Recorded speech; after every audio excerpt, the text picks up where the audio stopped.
Dr. Rose had always prided herself on being prepared for anything the universe could throw at her.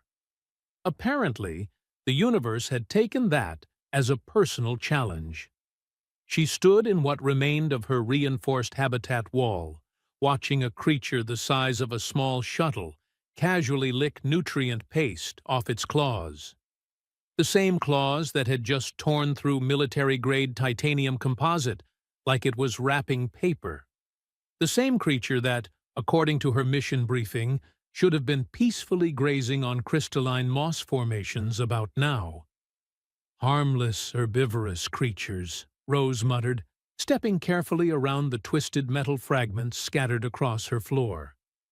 Gentle leaf-eaters with, and I quote, minimal interaction protocols required. The massive predator, because that's obviously what it was, despite what every official document claimed, tilted its head at her voice. 6 eyes, arranged in pairs down its elongated skull, blinked in sequence. Its hide shimmered between deep purple and black, like oil on water, and Rose could count at least 3 rows of teeth when it yawned. She'd been on Nethys Prime for exactly 18 hours. Her equipment was designed for observing butterfly-equivalent fauna. Her weapons consisted of a tranquilizer gun loaded with mild sedatives suitable for creatures no larger than a house cat. The predator in her living space could probably use her tranquilizer as a breath mint. "Well," Rose said conversationally, because talking to potentially lethal alien predators seemed like the most reasonable response to her current situation. "This is either going to be a very short research assignment or a very interesting one." The creature, she decided to call him Goliath because subtlety had clearly abandoned this entire mission, sniffed the air near her workstation. His massive head, easily twice the size of Rose's torso, moved with surprising delicacy as he investigated her equipment. When he reached her lunch container, his ears perked up. Rose watched in fascination as Goliath carefully manipulated the container's seal with the tip of one claw. The precision required for that maneuver suggested intelligence far beyond what any herbivore should possess. Herbivores didn't typically need to perform microsurgery with their appendages. "Oh, you've got to be kidding me," Rose breathed, pulling up her mission files on her portable terminal. She scrolled through the original survey data, then cross-referenced it with the Galactic Council's translation matrices. There it was. The original Nethesian term, Velthak Mordun, had been run through the Council's automated translation system and emerged as gentle moss grazer. Rose dug deeper into the linguistic database, manually parsing the root words. Velthak, Deathbringer. Mordun, Apex Hunter. Death-bringing apex hunter, Rose said aloud, watching Goliath delicately extract a sandwich from her lunch container. "They sent me to study death-bringing apex hunters with a butterfly net and a prayer." Goliath paused in his sandwich examination to look at her. For a moment, Rose could have sworn she saw amusement in those alien eyes. The communication came through 3 days later, crackling with the usual subspace interference that made long-distance conversations sound like they were being conducted through a blender. "Dr. Rose, this is Command. Please confirm your status and provide initial observations on the Nethesian herbivore population." Rose looked out her newly reinforced window. She'd managed to jury-rig some repairs using spare hull plating at the pack of 6 herbivores currently engaged in what appeared to be a cooperative hunting strategy. They moved with the fluid coordination of persistence predators, taking turns harrying their prey until it collapsed from exhaustion. "Command, this is Dr. Rose. I can confirm that the Nethesian fauna are extremely active in their feeding behaviors." "Excellent! We're particularly interested in their social grazing patterns. Are you observing the peaceful herd dynamics described in the preliminary reports?" Rose watched one of the predators leap 30 feet vertically to snatch a flying creature out of the air. The peaceful herbivore landed with a ground-shaking impact and proceeded to swallow its prey whole. "Oh, they're definitely social," Rose replied. "Very coordinated in their approach to nutrition acquisition." "Outstanding! We'll expect your full report in 2 weeks. Command out." Rose set down the communicator and rubbed her temples. She could imagine that conversation.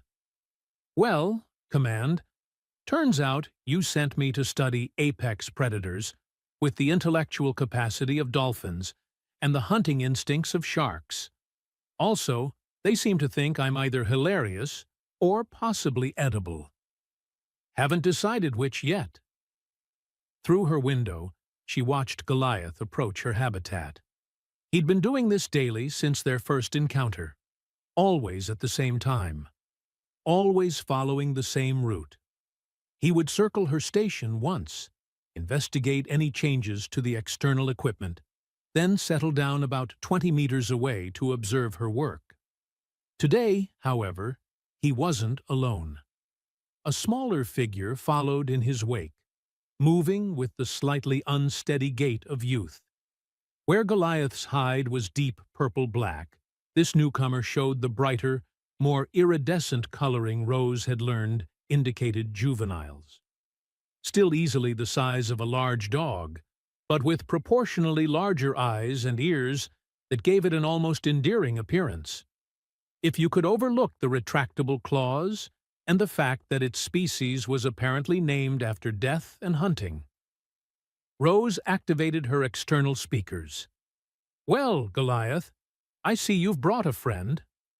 The adult predator's ears swiveled toward her voice, and he made a sound somewhere between a purr and a growl. The juvenile immediately mimicked the sound, though at a higher pitch. "Great," Rose muttered. "Now there are 2 of them." But as she watched the pair settle into their usual observation positions, Rose found herself smiling. Yes, they were apex predators. Yes, the Galactic Council had monumentally misclassified them. And yes, she was probably in more danger than any reasonable person should accept. But they were also curious, intelligent, and for reasons she couldn't quite explain, they seemed as interested in studying her as she was in studying them. Rose pulled up a new research file on her terminal and began typing. Preliminary Observations. Nethesian Fauna Classification Review. Urgent revision required. She paused, glancing out at her 2 observers, then continued. Subject species demonstrates advanced intelligence, complex social behaviors, and what appears to be genuine scientific curiosity. Recommend immediate reclassification and development of formal contact protocols. Outside, the juvenile predator had crept closer to her habitat, nose pressed against the transparent aluminum of her window. When Rose waved, the creature's ears perked up, and it made a sound that could almost be interpreted as pleased. "Yeah," Rose said softly. "This is definitely going to be interesting." 3 weeks into what Rose had begun mentally referring to as the great misunderstanding of the century, she'd established something resembling a routine with her unexpected neighbors. Goliath still made his daily rounds, but he'd been joined by what appeared to be an extended family group of Nethesians. Rose had taken to naming them based on their most distinctive behaviors. There was Goliath, obviously, plus Sentinel, who always positioned herself on the ridge overlooking Rose's habitat. Prowler, who seemed incapable of approaching in a straight line, and the juvenile she'd started calling Troublemaker. Troublemaker had earned his name within the first week. It started innocuously enough. Rose would emerge from her habitat each morning to find small objects arranged near her entrance. Interesting rocks, fragments of crystalline formations, occasionally what appeared to be artistic arrangements of local flora. She'd initially assumed it was Goliath, some sort of territorial marking or perhaps a primitive gift-giving behavior. Then she caught Troublemaker in the act. The young predator had somehow managed to scale the supposedly unclimbable exterior wall of her habitat and was currently attempting to wedge a piece of metallic ore into her ventilation intake. His tongue stuck out slightly in concentration, and his tail lashed with the focused intensity of someone solving a particularly challenging puzzle. "What exactly do you think you're doing up there?" Rose called through her external speakers. Troublemaker froze, then slowly turned his head to look down at her. Even from 30 feet below, Rose could see the expression that could only be described as guilty as charged. The ore fragment slipped from his claws and bonked him squarely on the head before tumbling to the ground. Rose couldn't help herself. She laughed. The sound seemed to galvanize Troublemaker. Instead of fleeing in embarrassment, he scrambled down the wall with surprising agility and bounded over to where the ore had fallen.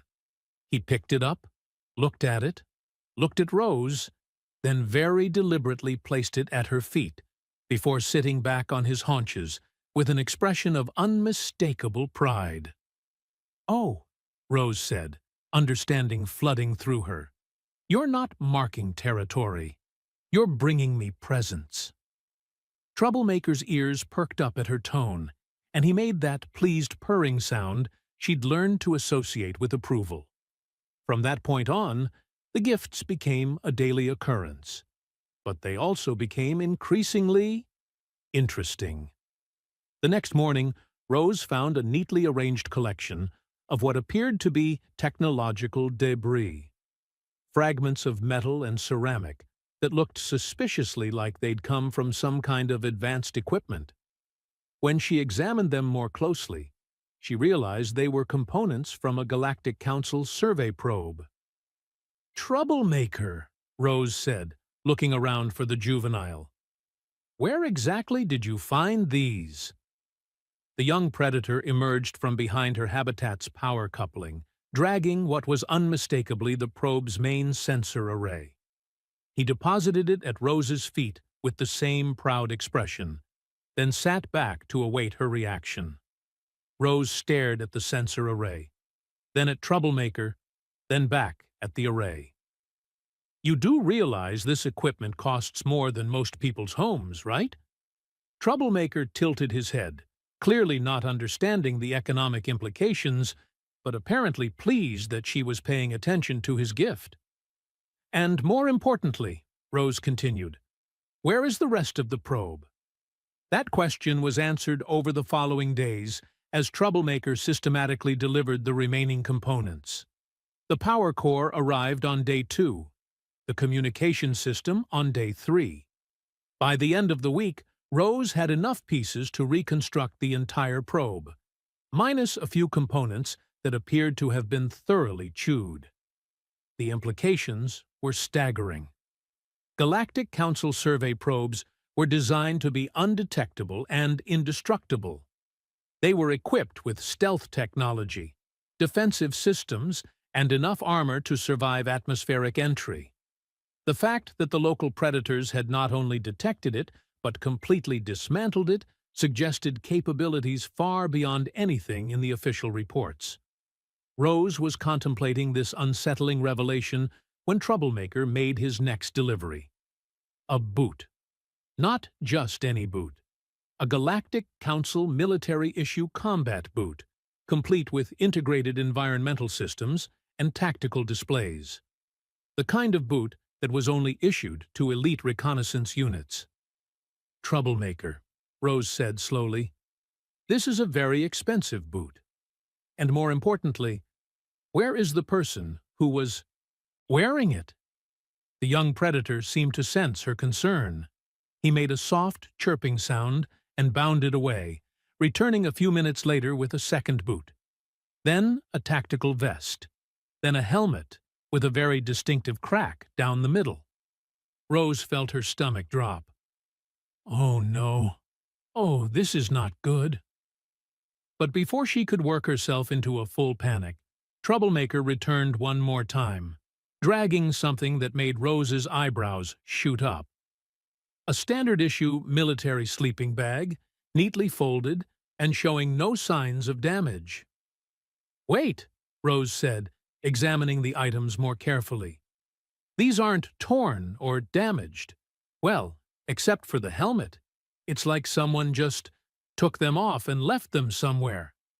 She activated her long-range scanners and began a systematic search of the surrounding area. What she found made her laugh, despite herself. Approximately 2 kilometers from her position, tucked into a natural cave formation, was a small camp. And sitting in that camp, wearing nothing but military-issue undergarments and looking thoroughly embarrassed, was what appeared to be a Galactic Council reconnaissance operative. Rose opened a communication channel. "Unknown operative, this is Dr. Rose. Are you in need of assistance?" The response came back immediately, tinged with relief and mortification. "Dr. Rose, thank the void. I'm Lieutenant Garrett with Recon Division. I've been stuck here for 6 days after those things stole all my equipment." "Stole is a strong word," Rose replied diplomatically. "I believe they were attempting to make contact. Your gear has been systematically delivered to my research station." "Contact? They surrounded my camp, made off with everything I owned, and one of them actually had the audacity to bring me fruit. Like I was some kind of pet." Rose glanced at Troublemaker, who was currently attempting to figure out how the tactical vest's buckles worked. "Lieutenant, I think you may have misunderstood their intentions." "Misunderstood?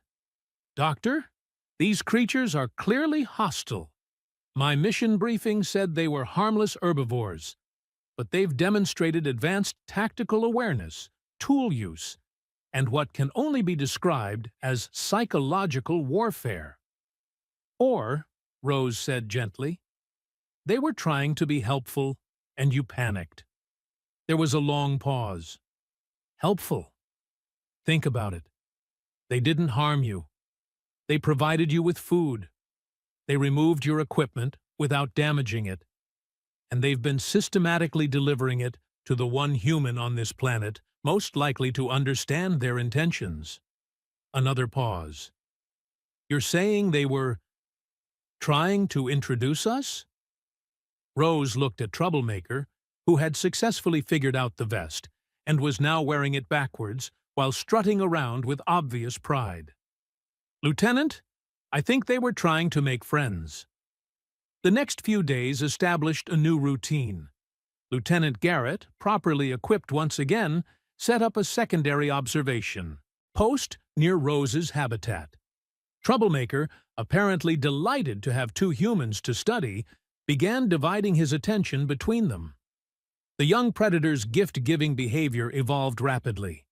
Instead of random objects, he began bringing items that seemed specifically chosen for each recipient. For Rose, he brought samples of local flora and fauna, always arranged in what appeared to be taxonomic groupings. For Garrett, he brought tactical items, camouflage materials, tools, and once memorably, a perfectly preserved military ration pack that had apparently been lost by a previous survey team. "He's learning our preferences," Rose observed, watching Troublemaker carefully arrange a collection of crystalline samples according to color and size. "This isn't random behavior. He's studying us as much as we're studying him." Garrett nodded, his initial fear having given way to professional fascination. "The tactical awareness is remarkable. He somehow knew I was military before I'd even demonstrated any combat behaviors." "And look at this," Rose said, pointing to the sample arrangement. "He's not just collecting randomly. These samples represent every major mineral type found in this region, arranged in order of complexity. That suggests not just intelligence, but scientific methodology." Troublemaker looked up at them, apparently sensing he was being discussed. He made his pleased purring sound then bounded over to Rose's equipment locker and began pawing at the seal. "What are you after now?" Rose asked, opening the locker. Troublemaker immediately dove inside and emerged with Rose's portable scanner. He carried it carefully to his sample arrangement, then looked expectantly between the device and the crystals. "He wants you to scan them," Garrett said in amazement. Rose activated the scanner and ran it over the samples. Troublemaker watched intently, his ears swiveling to track the device's movements and his eyes fixed on the display screen. When the scan was complete, Troublemaker made an excited chittering sound and bounded away. He returned a few minutes later with another sample, one that hadn't been in his original arrangement. He placed it carefully with the others and looked at Rose expectantly. Rose scanned the new sample and felt her breath catch. This is a rare Earth compound. The scanner shows it's only found in deep geological formations. He somehow knew what the scanner was looking for and brought us exactly what would complete the data set. Garrett stared at the young predator with new respect. "Doctor, I don't think we're dealing with simple predators here." Rose watched Troublemaker carefully rearrange his samples based on the scanner readings, his movements precise and purposeful. "No, Lieutenant, I don't think we are."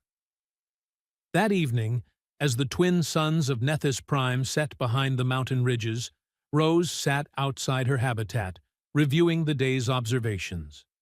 Troublemaker had claimed a spot nearby, curled up like an enormous cat, but with his eyes still alert and watchful. "You're full of surprises, aren't you?" Rose said softly. Troublemaker's ears perked up, and he lifted his head to look at her. In the fading light, his iridescent hide shimmered with colors that seemed almost too beautiful for a creature supposedly evolved for hunting and killing. Rose smiled and returned to her work, unaware that tomorrow would bring the most significant development yet in her relationship with her unexpected research partner. The morning that changed everything started like any other, which Rose had learned was usually when the universe decided to get creative with her life. She was hunched over her workstation, analyzing the mineral samples Troublemaker had provided when the sound of claws on metal announced her daily visitor's arrival. Troublemaker had grown considerably over the past month. What had started as a creature roughly the size of a large dog now approached the dimensions of a small pony, though considerably more muscular and armed with significantly more teeth. His coordination had improved as well. Gone were the slightly clumsy movements of extreme youth, replaced by the fluid grace that marked his species as apex predators. Rose glanced up as he entered through the reinforced pet door she'd installed after the third time he'd torn through her wall. "Morning, Troublemaker. What fascinating geological samples have you brought me today?" But instead of his usual routine of depositing gifts and arranging them for her inspection, Troublemaker approached her desk directly. He sat back on his haunches and fixed her with an intent stare, then very deliberately placed his front paws on the edge of her workstation. "What are you doing?" Rose asked. But her question was answered when Troublemaker began to lever himself upward, clearly intending to climb onto her lap. "Oh, no," Rose said quickly, placing her hands on his chest to stop him. "Troublemaker, you're not exactly lap-sized anymore." The young predator paused, tilting his head in what Rose had learned was his processing new information expression. He looked down at himself, then at Rose's lap, then back at himself. His ears drooped slightly as the mathematical reality of the situation became apparent. "You're heavy," Rose said gently, scratching behind his ears in consolation. Troublemaker's response was immediate and dramatic. He pulled back from the desk with what could only be described as wounded dignity, fixed Rose with a look that clearly conveyed his opinion of her size-based discrimination, then deliberately flopped down beside her chair with an audible huff. Rose couldn't help but laugh. "Oh, don't be such a drama queen. You can still sit next to me." Troublemaker's tail lashed once in response, but he settled more comfortably against her chair, resting his massive head near her feet. Within minutes, he was purring, a sound that had evolved from the kitten-like rumble of his youth into something resembling a small engine. "There, see?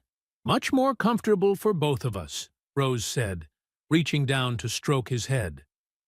But as the days passed, Rose began to notice that Troublemaker's failed lap-climbing attempt had marked a shift in their relationship. The young predator began spending more time in her habitat, but his behavior became increasingly sophisticated. Instead of simply bringing her samples and waiting for her reaction, he began actively participating in her work. It started subtly. Rose would be examining a specimen under her portable microscope, and Troublemaker would position himself where he could see the display screen. When she moved to a different sample, he would carefully push the previous one aside with his nose, keeping her workspace organized. Then he began anticipating her needs. Rose would reach for a particular tool, only to find Troublemaker had already nudged it within easy reach. When she needed to reference a previous sample, he would retrieve it from her storage system before she could ask. "You're learning my work patterns," Rose observed one afternoon, watching Troublemaker sort through a collection of samples with obvious purpose. "But it's more than that, isn't it? You're learning the work itself." To test her theory, Rose deliberately mixed up the organization of her sample collection. Troublemaker immediately noticed the disruption and began methodically reorganizing everything according to the system he'd observed her using, first by type, then by size, then by apparent complexity. But he didn't stop there. When he reached a group of samples that didn't fit neatly into the established categories, he created a new section for them, carefully separated from the others. "That's classification behavior," Rose breathed. "You're not just copying what I do. You're understanding why I do it." Lieutenant Garrett, who had become a regular visitor to Rose's habitat, witnessed the next breakthrough. Rose was attempting to catalog a particularly complex crystalline formation when her equipment malfunctioned. The portable analyzer flickered and died, leaving her with half-completed data. "Blast," Rose muttered, tapping the device's screen. "I'll have to start over with the backup unit." But before she could retrieve the replacement equipment, Troublemaker stood up and walked to her storage locker. He pawed at the seal until Rose opened it, then carefully extracted the backup analyzer with his teeth, carrying it to her workstation without damaging the delicate instruments. "He knew which piece of equipment you needed," Garrett said in amazement. "He's been watching you work so closely that he understands your tools as well as your methods." Rose activated the backup analyzer and resumed her work, but she was acutely aware of Troublemaker's attention. The young predator watched every step of the process, his head moving to track her hands as she manipulated the controls, his ears swiveling to catch the subtle sounds the equipment made during operation. When the analysis was complete, Troublemaker made a soft, questioning sound and looked pointedly at the display screen. "You want to see the results?" Rose asked.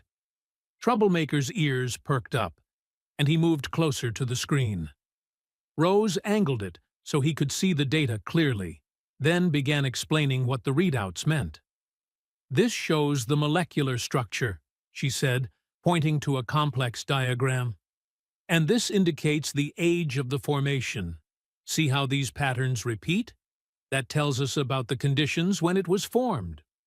Troublemaker studied the screen intently, occasionally making soft sounds that Rose had learned indicated he was processing information. When she moved to the next data set, he looked back and forth between the two displays, clearly comparing them. "You're seeing the relationships, aren't you?" Rose said softly. the patterns that connect different samples. Over the following week, Troublemaker's behavior evolved even further. He began bringing Rose samples that weren't just randomly interesting, but specimens that specifically related to whatever she was currently studying. When she was analyzing crystalline formations, he brought crystals. When she shifted to studying local flora, he provided plant samples. But more remarkably, the samples he chose seemed to follow a logical progression. If Rose was examining basic mineral compositions, Troublemaker would bring increasingly complex examples, as if he understood the concept of building knowledge systematically. "He's not just learning from you," Garrett observed during one of his visits. "He's actively collaborating with your research." Rose nodded, watching Troublemaker carefully arrange a new collection of samples. "It's more than that. Look at the way he's organizing these specimens. He's not copying my classification system anymore. He's developed his own." Indeed, Troublemaker's arrangement showed a sophistication that surprised even Rose. Instead of organizing purely by physical characteristics, he seemed to be grouping samples by functional relationships. Minerals that occurred together in natural formations, plants that grew in similar environments, crystalline structures that shared formation processes. "He's thinking like a scientist," Rose said wonderingly. The breakthrough moment came 3 days later. Rose was struggling with a particularly complex analysis, trying to determine the relationship between several mineral samples that seemed to defy classification. She'd been working on the problem for hours, growing increasingly frustrated as each test yielded contradictory results. Troublemaker had been watching her work with obvious concern. As Rose's frustration mounted, he began making soft, questioning sounds, clearly wanting to help, but uncertain how. Finally, he stood up and walked to Rose's sample storage area. He spent several minutes examining the organized specimens, then carefully selected 3 samples Rose hadn't been considering. He brought them to her workstation and arranged them alongside her problematic specimens. Rose looked at the new arrangement and felt her breath catch. "These are all from the same geological layer," she said slowly, "but they were found in different locations. I didn't think to compare them because—" She trailed off, running quick analyses on Troublemaker's selections. The results were extraordinary. The samples he'd chosen weren't just related to her problematic specimens.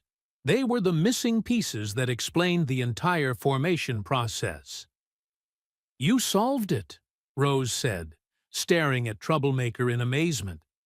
"You understood what I was trying to figure out, and you solved it." Troublemaker's response was a pleased purr, and what Rose could only interpret as a satisfied expression.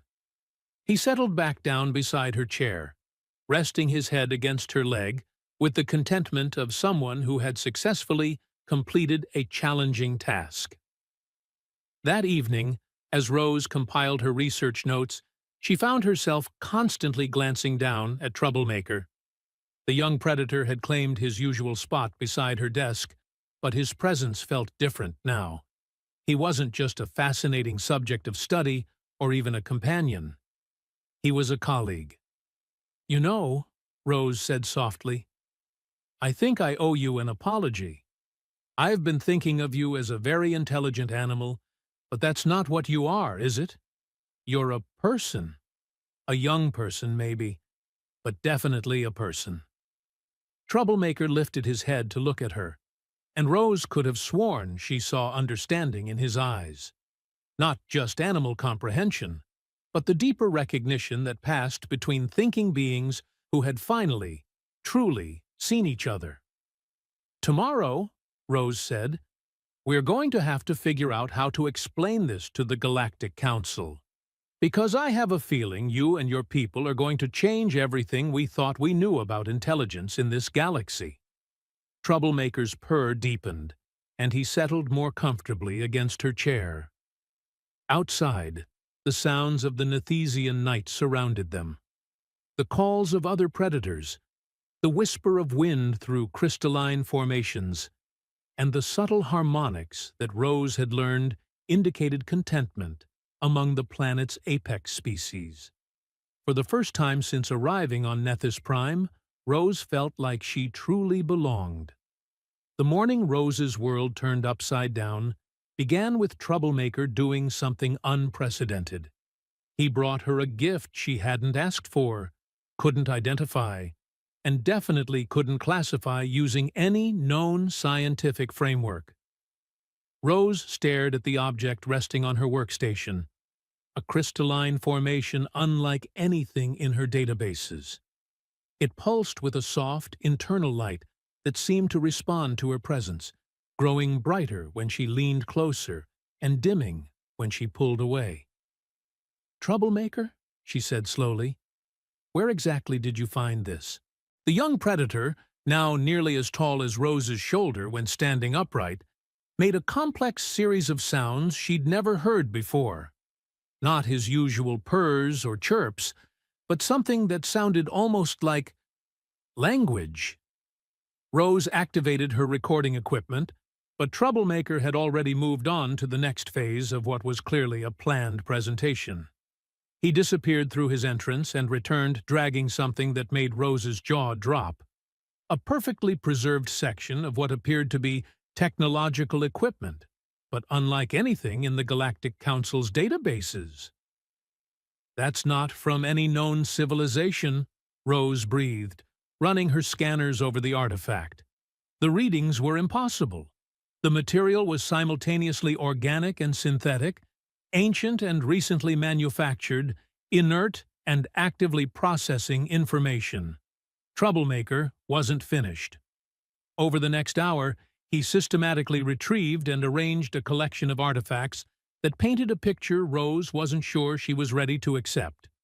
Advanced tools, information storage devices, and what appeared to be scientific instruments, all crafted with a sophistication that rivaled or exceeded current galactic technology.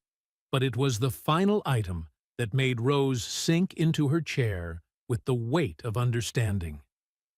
Troublemaker approached her workstation carrying a device that was unmistakably a data tablet, though its design was unlike anything Rose had seen. The surface was smooth and seamless, but when Troublemaker placed it near her equipment, holographic displays activated automatically, showing star charts, planetary surveys, and detailed biological analyses of species from across the galaxy, including humans. "Oh," Rose said faintly. "Oh, you've been studying us." The star charts weren't just maps. They were detailed surveys showing travel routes, communication networks, and settlement patterns spanning centuries of galactic expansion. The biological data included genetic analyses, behavioral studies, and cultural assessments that demonstrated an understanding of human society that was both comprehensive and unnervingly accurate. "How long?" Rose asked, looking at Troublemaker with new eyes. "How long have your people been watching the galaxy?" Troublemaker's response was to activate another section of the display, showing a timeline that made Rose's breath catch. The data went back thousands of years, documenting the rise and fall of civilizations, the development of interstellar travel, and the formation of the Galactic Council itself. The Nethesians hadn't just been watching. They'd been conducting the most comprehensive xenological study in galactic history, and they'd been doing it from a planet everyone assumed was inhabited by primitive predators. Rose was still processing this revelation when her communication system crackled to life with an incoming priority transmission. "Dr. Rose, this is Galactic Council Inspection Team Delta. We're approaching Nethys Prime for your scheduled evaluation. Please prepare for immediate assessment of your herbivore research." Rose looked at Troublemaker, who was calmly organizing his collection of advanced alien artifacts, then at her communication panel, then back at Troublemaker. "This is going to be interesting," she muttered, then activated her transmitter. Inspection Team Delta. This is Dr. Rose. I should probably mention that there have been some developments in my research findings. Developments? Doctor, your mission parameters were quite specific. Simple observation and cataloging of harmless herbivorous species. Rose glanced at Troublemaker, who had paused in his organizing to listen to the conversation. His head was tilted in that characteristic pose that indicated he was processing new information, and Rose realized with a start that he understood every word. Yes, well, it turns out the species classification might need some revision, Rose said carefully. Revision? Dr. Rose, the Galactic Council's xenological databases are extremely thorough. What kind of revision could possibly be necessary for simple herbivores? Before Rose could answer, Troublemaker made a decision that changed everything.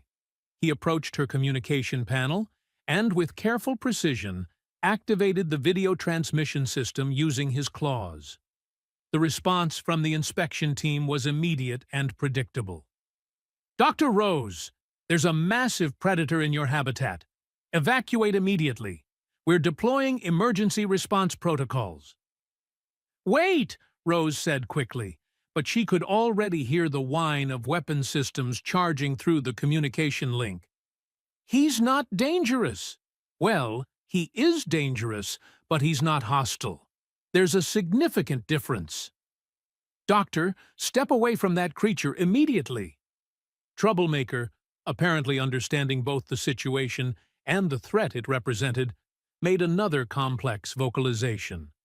This time, however, the sounds were clearly directed at the communication system, not at Rose. The inspection team fell silent. Did that creature just attempt to communicate with us? Came a tentative voice through the speakers. That creature, Rose said firmly, is a highly intelligent individual who has been conducting advanced scientific research for considerably longer than any of us have been alive. And his name is Troublemaker. What followed was the most surreal first contact scenario in galactic history. Rose found herself serving as translator and cultural liaison between a Galactic Council inspection team and a juvenile member of a species that had been secretly studying galactic civilization for millennia. Troublemaker, rising to the occasion with remarkable composure, systematically presented his evidence. He activated the holographic displays, demonstrated the advanced technology, and even provided what appeared to be a basic primer on Nethesian scientific methodology. The inspection team, consisting of 3 officials who had expected to spend their day cataloging moss-eating creatures, found themselves confronting a complete revision of their understanding of intelligence in the galaxy. Dr. Rose, came the shaken voice of the team leader, are you telling us that this entire planet is inhabited by a technologically advanced species that has been masquerading as primitive predators? Not masquerading, Rose corrected, watching Troublemaker carefully adjust the holographic display to show detailed analyses of Galactic Council survey techniques. Observing. They've been studying us the same way we've been trying to study them, except they've been considerably more successful at it. The evidence was overwhelming. The Nethesians had developed technology that was both more advanced and more elegantly integrated with their natural environment than anything the Galactic Council possessed. Their scientific methods combined rigorous empirical observation with intuitive understanding that produced insights no purely technological approach could match. But more importantly, they had been waiting.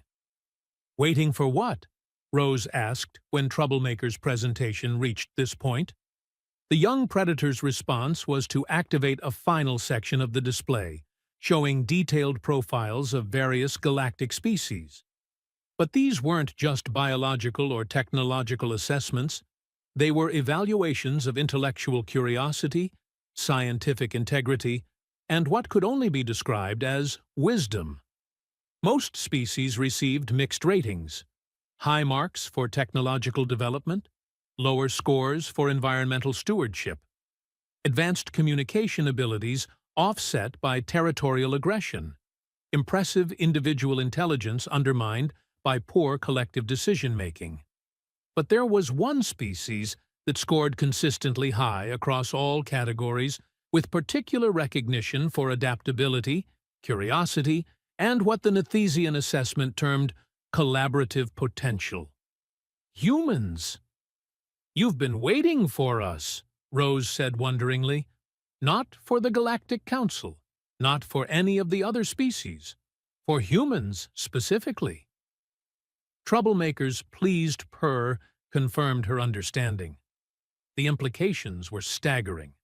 The Nethesians had been conducting the most comprehensive xenological study in galactic history, and they had concluded that humans were the species most likely to appreciate and benefit from their knowledge. But why? Rose asked. What makes humans special? Troublemaker's response was to gesture toward Rose herself, then toward the months of collaborative work they had shared. The answer was obvious. Humans were willing to see intelligence in unexpected forms, to build relationships across species barriers, and to approach the unknown with curiosity rather than fear.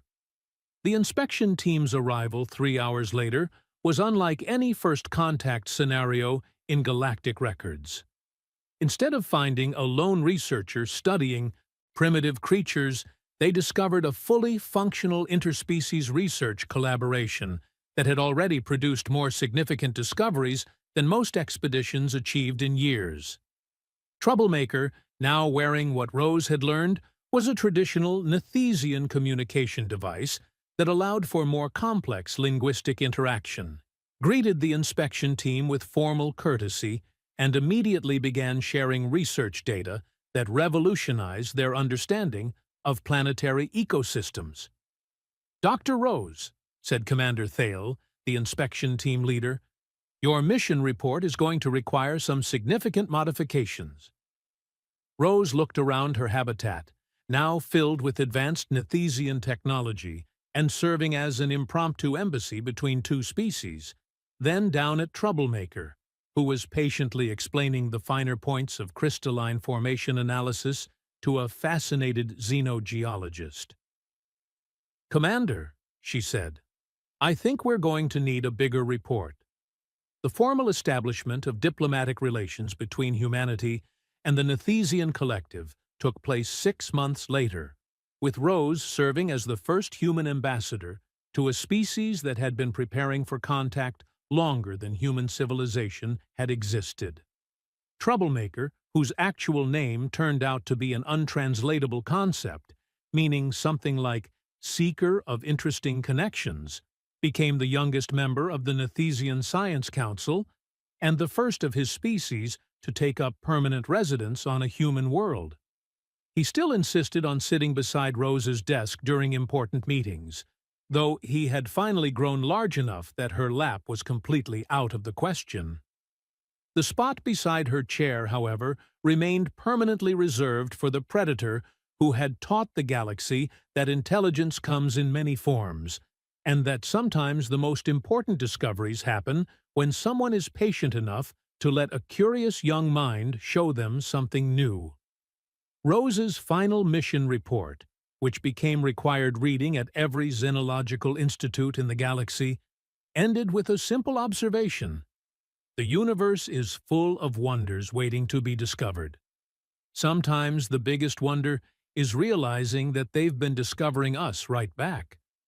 And in the margins of that report, in handwriting that would become famous throughout human space, was a single note: "Next time, maybe we should ask the herbivores what they think before we assume we know what they are."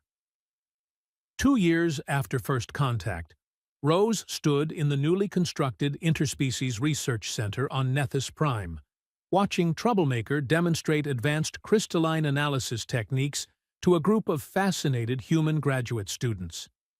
He had grown into his full adult size now, a magnificent predator whose intelligence shone as brightly as his iridescent hide. "Dr. Rose," called one of the students. Troublemaker says the resonance patterns in these formations contain encoded information about planetary history going back millions of years. Is that really possible? Rose smiled, remembering her own skepticism when faced with concepts that challenged everything she thought she knew.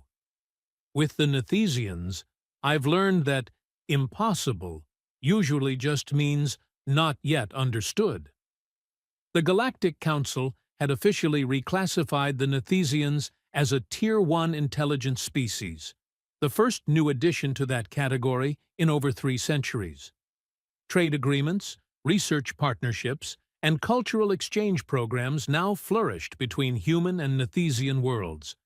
But perhaps the most significant change was philosophical. The Great Misunderstanding, as historians now called it, had forced every species in the galaxy to reconsider their assumptions about intelligence, consciousness, and the nature of civilization itself. Troublemaker approached Rose's desk, carrying a data tablet containing the day's research findings. He placed it carefully beside her coffee cup, then settled into his customary spot beside her chair, with a contented purr that rumbled through the floor. "Still bringing me presents," Rose said fondly, scratching behind his ears. His response was a pleased chirp that needed no translation. Some things, Rose had learned, transcended language barriers. Curiosity, friendship, and the simple joy of discovery shared between minds that recognized each other as equals. Outside the research center, the twin suns of Nethys Prime painted the sky in shades of purple and gold, while 2 species that had found each other across the vast darkness of space continued the greatest collaboration in galactic history. And it had all started with a predator cub who wanted to sit in someone's lap.